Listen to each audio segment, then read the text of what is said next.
విలువైన ఆభరణాలు కూడా పెట్టబడి ఉన్నాయి.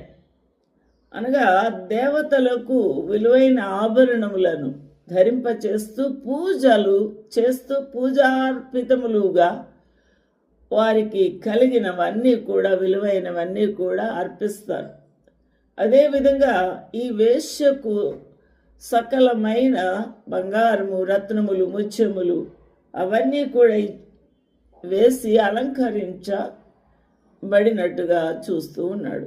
ఏహమైన కార్యములతో, ఏహమైనవి మీరు ఎన్ని ఏహమైన పనులు ఉన్నాయో అవన్నీ లిస్ట్ రాసుకోండి. అవన్నీ కూడా ఏహమైన కార్యములు, ఆ కార్యములతో తాను చేయుచున్న వ్యభిచార సంబంధమైన అపవిత్ర కార్యములతో, వ్యభిచార సంబంధమైన అపవిత్ర కార్యాలు ఎన్నో ఉన్నాయి.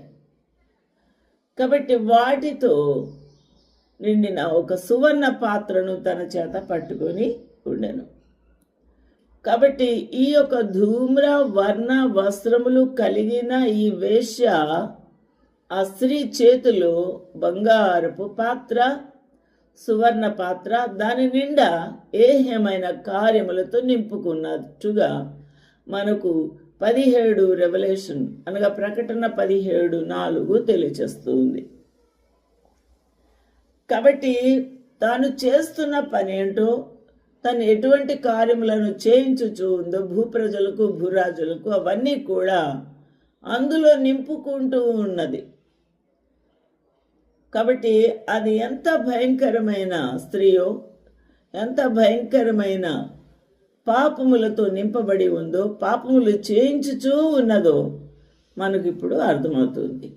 కాబట్టి విగ్రహారాధన, చంటి బిడ్డలు బలి అర్పించుట, మరి బలాత్కారపు మాటలు, బూతులు, వ్యభిచారము, మరి రకరకాలైన పాపాలు ఇవన్నీ కూడా చేయించుచూ చేస్తూ ఉన్నట్టుగా మనకు ఈ వాక్యము తెలియచేస్తూ ఉంది.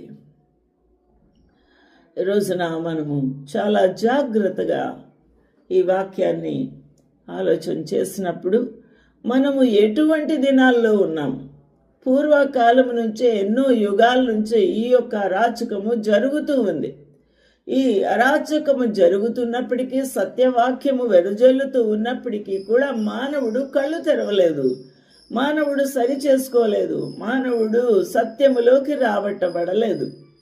ఎందుకనగా ఆ యొక్క వేశ్య యొక్క కార్యములకు వాడి యొక్క సంతోషము